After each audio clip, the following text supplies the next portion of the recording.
Wilson has it. Rams rush 5. Wilson slings it right side and dropped. Dropped across the 50 by DK Metcalf.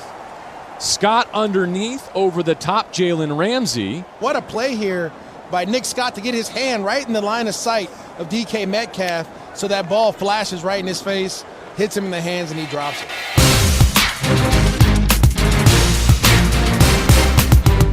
Welcome to Rams Revealed. I'm your host, JB Long. Hope you're having a good day, everyone, and thank you for spending part of it with us. Glad you found us.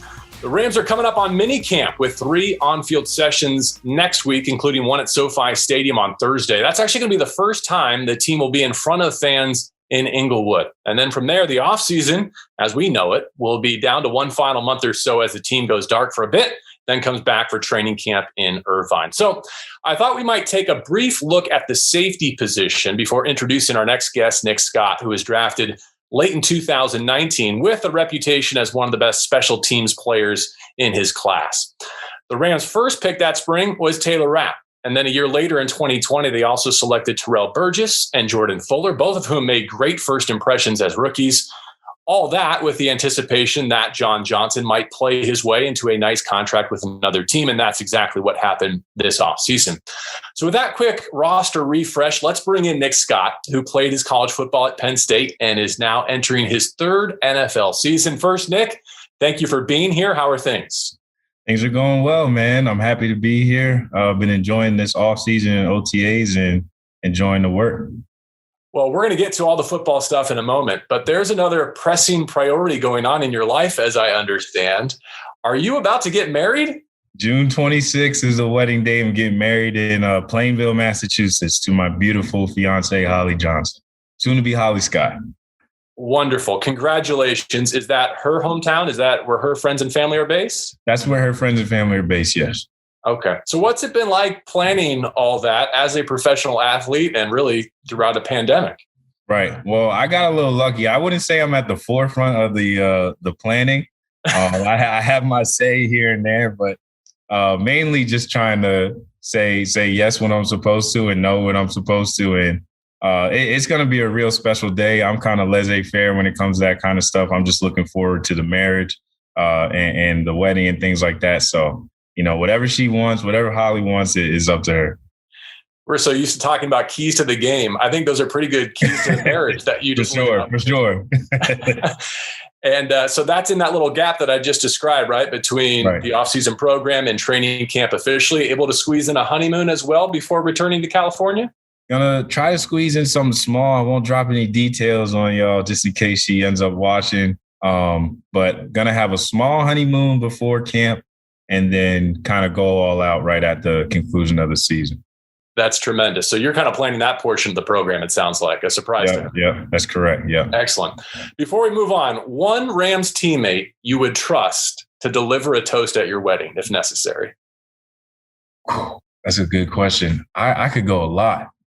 I could go with a lot of people. I would say off the bat, David Long. David Long. He's trustworthy performer. Wouldn't say anything outlandish. I could kind of, you know, trust him to keep his wits about him the whole day until that point. And then this dude has a tremendous sense of humor, so he would have everybody laughing. So David Long for sure. I want to get back to David in just a second, but is there anyone you wouldn't trust or wouldn't want on the mic at your wedding? I could probably name even more people for that. I won't put anybody on blast, but I got 3 people in my head for sure that I would say no way. Let me follow up on David Long Jr. then. A couple of things, actually. One of his recent tweets caught my attention. I'll quote it, and then you can tell us what he means by this. He said, Terrell Burgess is a national treasure. Jordan and Nick can attest. Why is Burgess a national treasure? The thing that's so special about TB is I couldn't even do him justice, like trying to explain that to you. Like, he's exactly that. He's just like a national treasure that you can't get a full depiction of him unless you meet him and get to know him. But he's just a funny guy, fun-loving, you know, says whatever, says how he feels. And sometimes it's funny. Sometimes it's like, what are you talking about? And so he's just all over the place, but we love him to death. Hell of a football player. Good guy overall. You and David seem close as well. So let me ask you this. Coming in together as rookies, what are you expecting from him in 2021 if he does get his chance to be a starting corner in this league? I think the first thing that anybody can expect from David, because he's been doing this since day one, is just dramatic improvement. Every chance he gets, every off season, any opportunity he's on the field, he's a guy that's very focused, knows where he wants to improve and knows what he's good at, which is just as important. So David Long, I've been working with him this off season and just kind of picking his brain because he's a great football one-on-one guy. So just expect improvement in all areas from David Long. When he's on the field, he sees himself as a number one corner, and I would say he performs as such. I'm just reminded hearing you speak about him, a pretty strong Big Ten component flavor to the back end of this defense, isn't there? Yeah, for sure. For sure. We definitely, we have our Big Ten talks. We have our debates about whose team was better and what year. I'm just happy that I got him 1 year. We beat the bricks off of Michigan. And then the year after that, they beat the bricks off of us. So I think we're 1-1 against each other. So we have our debates for sure. Now we got Jordan Fuller in the room too, Ohio State. So we're Big Ten'd out back in that back end. Yeah, Buckeyes has some bragging rights on just about everyone recently. Yeah, we try not to get into too many debates with him. So we appreciate you giving us a sense of that position group and your roster as a whole. Let's talk a little bit more about you individually, and I'll let you kind of call your shot here. I want to talk special teams and also the safety position and defense. Where do you want to go first? We can go with special teams. That's how I came in, so I'll stay true to it. All right. Well, let me begin with this then, because 3 special teams coordinators in 3 NFL seasons and really 4 in 4 years if you want to loop in your last year of college. Right. Seems like a lot to digest both on defense and special teams.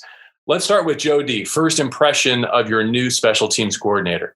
High energy guy, real excited about him. Half the battle with coaching is just passion. The X's and O's is part of it as well, the ability to teach guys. But more times than not, guys just want to see that you're as passionate about what you're coaching as we are as playing it. So first impressions with him is a guy that's real excited to get on the field, be hands-on, and also celebrate us when we have those highs and be ready to teach and correct when we have lows, if we have lows. How much variation is there in styles and approaches? I like what you said there about the passion being kind of the most prominent piece, but as you go system to system or even design to design, does it really fluctuate, or do most kind of preach the same philosophies? There's some differences here and there with schemes, especially as it pertains to punt, things that you can scheme up a little bit more, but nothing too different. At the end of the day, one of the reasons why special teams is so fun, at least from my perspective, is after the ball is snapped, after that first 1.5 seconds, 2.5 seconds, you're just running around trying to hit the ball, find people to block, things like that. So it's kind of freelance, but there's some importance to the schematics for sure. And Joe D does an excellent job of making sure we're on that and then, preparing us to just play after that. What's your favorite role on special teams? Is it protecting Johnny Hekker or something else? I would say my favorite role is, although I do love Johnny Hekker and keeping him healthy, I would say kickoff for sure. Because you literally you get to flip a switch and it's just see ball, get ball after that. All right, let's get right to the crux of the matter. I want you to fill in this blank for me if you can. The Rams special teams in 2020 were? Slow to warm up.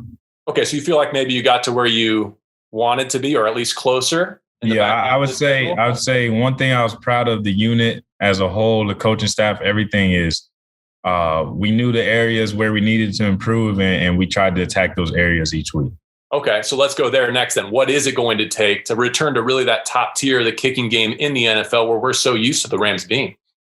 I would say just intentionality. I know last year we did have some injuries that kind of put guys in new spots, especially at the linebacker position, where linebackers, kind of make up a core of a special teams unit. So we had guys who had to, play more snaps than maybe expected or less snaps than expected.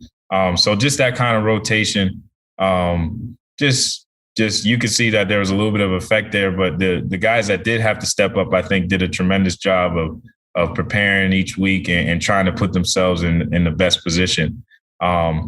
But yeah, last year we weren't one of the top kicking teams in the kicking game. So it's definitely an area where we need to improve in order for the team to be successful. One thing I would always say to the guys and that I truly felt was we want to be in a position where we're helping our team win. We don't want the team winning in spite of us. So just kind of having that motivation to put our fingerprint, our stamp, and have an impact on the game in a positive way week to week is our goal. Nick, you're talking like a coach here. I mean, I can literally see it in your future. I don't know. I don't know if I got coaching in my future. I won't close that door completely, but I don't know if that's my forte. Well, if nothing else, I can see why they like you as a coach on the field. And going back to your draft class, I was reminded this April, it seemed like there was an intentionality, a design with a lot of their day 3 picks, especially about where these guys were going to fit in that third phase. And one that comes to mind would be Jacob Harris. I know it's early and you're just kind of going through your initial install, but when the team says that he's one of the top special teams players in the class, can you give us a scouting report on what makes him a potential addition to those units? Yeah, I would say the thing that I would look at the most is just effort and intention. Guys who do well on special teams do well in all facets of the game just because of their effort. So seeing him out on the field, watching him go through drills, you look for guys that are intentional and that are fighting the urge to just go through the motions, especially in a time like OTA. So I can definitely see, why he would be considered one of the best special teams players in the class. And I hope that he just, stays true to who he is, showing that effort, and the rest will take care of itself. Promise some defense coming up in just a moment, but I do want to ask, what has to happen for a fake to be successful in the kicking game? Can you break down the components of a successful conversion on 4th down? Say everybody has to be on the same page. It's got to be great communication, and understanding of what looks you're looking for in order to execute that fake, and effort and guys who want to get that first down. No play is perfect. Sometimes it's going to take a little extra second holding that block or extra leg drive, getting that extra yard. How many do you have ready to activate, going into a Sunday? I can't tell you based off of where we are in OTAs, but that's something that we're looking forward to. I know Johnny is an excellent weapon. Depending on who we have at the PP, gunner, or wing, that could be potential weapons too. So we'll just have to see. Right now, we're just making sure we can keep Johnny healthy. Sure. Yeah. Well, I go back to 2019 in Atlanta, and your first career NFL reception was on a, I think, 23-yard fake from Johnny and that win over the Falcons. Johnny Hekker comes up into more of a quarterback shotgun position. He does take the snap. He's going to throw right side and complete. First down, 40-yard line. Down the right sideline, the 30. And it is a first down Rams with Nick Scott, the rookie special teams ace, on a completion from Johnny Hekker. Does that go down as your favorite NFL play so far, or was it like that wild card pass breakup in Seattle last January? What's top of mind for you? I would say personally that's one of my top. I would say Seattle is probably a little bit further than that, because I kind of rank my plays based off of how much impact they had on the team and our success. But it's definitely up there. It was a lot of fun. I get to say I have some receiving yards in the NFL, which I have no business having. So it's definitely a little bit of my claim to fame. Well, you talk about impact that you have on the game. How about impact that you have on the play? Who is the hardest hitting Ram on the roster?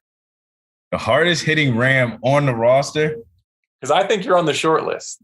I would definitely say I am. Troy Reeder, though. Troy Reeder, he can hit. Micah Kaiser can hit. Flo can hit. So it's a lot of guys who kind of have that screw loose. I tend to think that I'm good at turning the switch off and just not caring what happens at the end of the contact. You just got to stick your head in there. So I would say my number one would be Troy Reeder. Maybe I'm biased because he was a Penn State guy. I was going to say he started in Happy Valley too. I know he wanted to go play with his brother later in his career, but it carried through to the league, didn't it? Yeah, it did. All right, so let's transition a little bit, and let me ask this question. How do you divide your time and your focus between special teams and all those responsibilities and trying to earn a starting role really at your position on defense as well? Is that pulling double duty, Monday through Saturday? I wouldn't say it's pulling double duty. It's just kind of a understanding of just my role. It's not extra work or anything like that because this is what I'm paid to do. I don't look at it as taxing or, anything like that just because I see it as essential for my career and for the success of the Rams. So whatever it takes in terms of preparation to make sure I'm good on special teams and then be ready to rotate in on defense and with no drop off, that's what I'm going to do. Anyone that you look to as a model for that kind of blueprint for professional success, either coming through high school or college, or even now that you've arrived in the NFL? Yeah, for sure. I would say Dante Dion for sure. He's been in the league for a long time. A lot of people forget just how long he's been in the league. I think this is year 7 for him. So he just knows the ins and outs of what it takes to compete and stay on an NFL roster, from studying to performance on the field and anything like that. So he's definitely a vet. I could also say Jalen Ramsey, same situation, been in the league a long time. We're the same age, but he's done this for a couple more years than I have. So guys like that, really any vet in the locker room, we got a great team and a great atmosphere. Most guys, if you come to them with questions or anything like that, they're more than happy to help.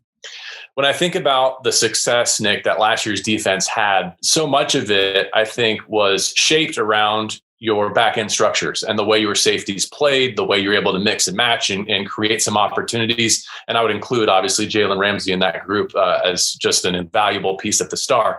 Right. But looking ahead to this year now, losing John Johnson and leaving you and Rapp and Burgess and Fuller, as well as some undrafted candidates. First, what's the challenge in replacing what JJ meant to this defense, doing everything, including wearing the green dot last year? I think it's definitely that. It's definitely a challenge, but I think we have the right guys in the room to answer the bell. And we also have a great coach in Coach E. One of the reasons why we were so successful, no matter who was in there, is because we had a coach who was making sure all of us were prepared to fill that role. A lot of that is on us, but he was providing us with the tools, the communication, and everything like that in order to be successful. So I don't see any drop off, to be honest. Losing JJ, although he was a great player and great communicator, the standard of the Rams is, if you're on the field, you're a starter and you should hold yourself as such. So I'm not worried about anybody's preparation or anything like that. Jordan, T-Rap, myself, Terrell, JR, Juju, whoever's on that field, I'm fully confident that they're going to be out there and making plays and communicating and getting the defense in a position to be successful. And as you rattle off those names, I'm struck by the various skill sets in that safety room, right? And how they potentially fit together. What's your perspective on that? I like you said, everybody has different skill sets, and everybody's extremely good on honing in on their skill sets. I think no matter what the position is, in order for you to be successful in the league, you have to know what you're good at and keep doing what you're good at well. And as long as you do that, you'll be successful. So I can't even pinpoint everybody's, different skill set. I know it's there. T-Rap, you talk about him as a great short area quickness and tackler. Jordan Fuller's got crazy range and knows the defense inside and out. So as long as those guys just focus on, what it is that they need to do their part to make the team successful, we'll be all right. And like you said, is Coach E the continuity that keeps it all comfortable and familiar? Because just like we spoke about on special teams, here you are with yet another defensive coordinator in Raheem Morris. Right. No, yeah, Coach E does a great job, just making sure we're prepared. Like I said, he's a great coach. He knows the scheme inside and out.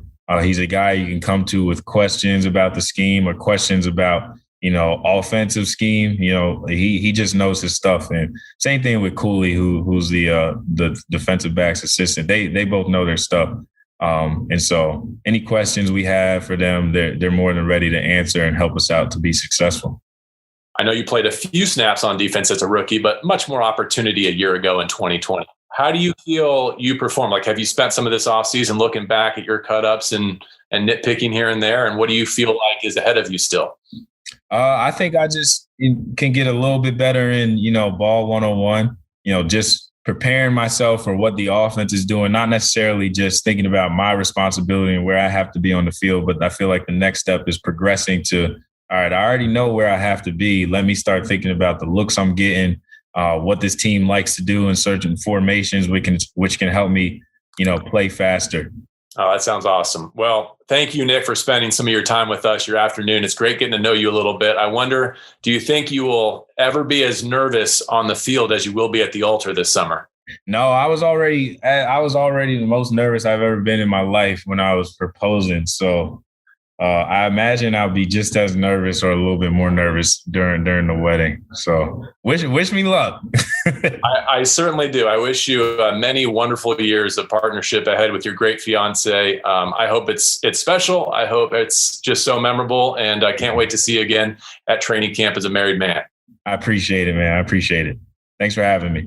And for more Rams podcasts, we invite you to subscribe to Rams Iconic with DeMarco Farr. And of course, Serena Morales has Ramblin' every week as well. We also invite you to join us at SoFi Stadium this season. Please visit therams.com/tickets, therams.com/tickets. As always, our thanks to Adam Ronstein, Joria Hirsch, Travis Langer, and to Nick Scott. I'm JB, and this is Rams Revealed.